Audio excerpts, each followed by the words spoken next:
2006 সালের যুদ্ধে একটি পা হারিয়েছিলেন লেবাননের 46 বছর বয়সী রাবিহ আল খতিব, কিন্তু শরীরের সেই ক্ষত তাকে দমাতে পারেনি।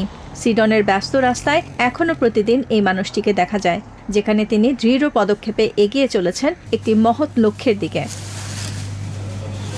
বিদেশে দীর্ঘ চিকিৎসা আর কৃত্রিম পা লাগানোর পর রাবি শিখেছিলেন রান্নার কাজ।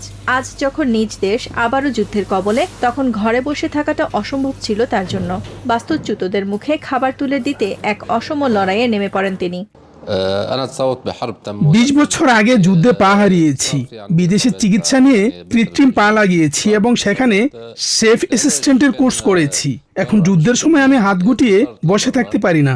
যে কোনোভাবেই হোক মানুষকে সাহায্য করতে হবে, তাই আমাদের বাস্তুচ্যুত ভাই বোনদের জন্য রান্না করছি। গত মার্চ থেকে শুরু হওয়া নতুন দফার সংঘাতে লেবাননে নিহত হয়েছেন 2700-র বেশি মানুষ, আর দক্ষিণ লেবানন থেকে পালিয়ে আসা মানুষের সংখ্যা 1,200,000 ছাড়িয়েছে।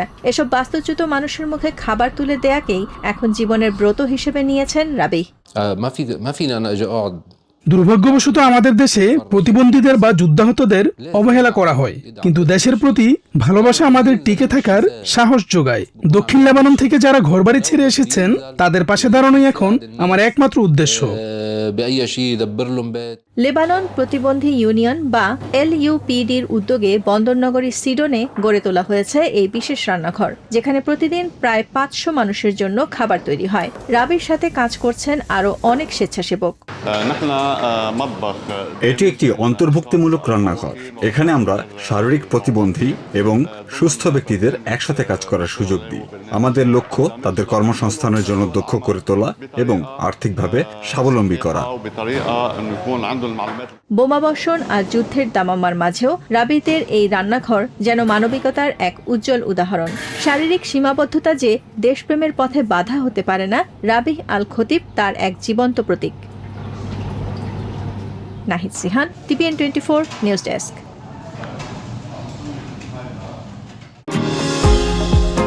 নিউ ইয়র্ক থেকে সম্প্রচারিত TVN 24 টেলিভিশন বিশ্বজুড়ে বাঙালির কণ্ঠস্বর।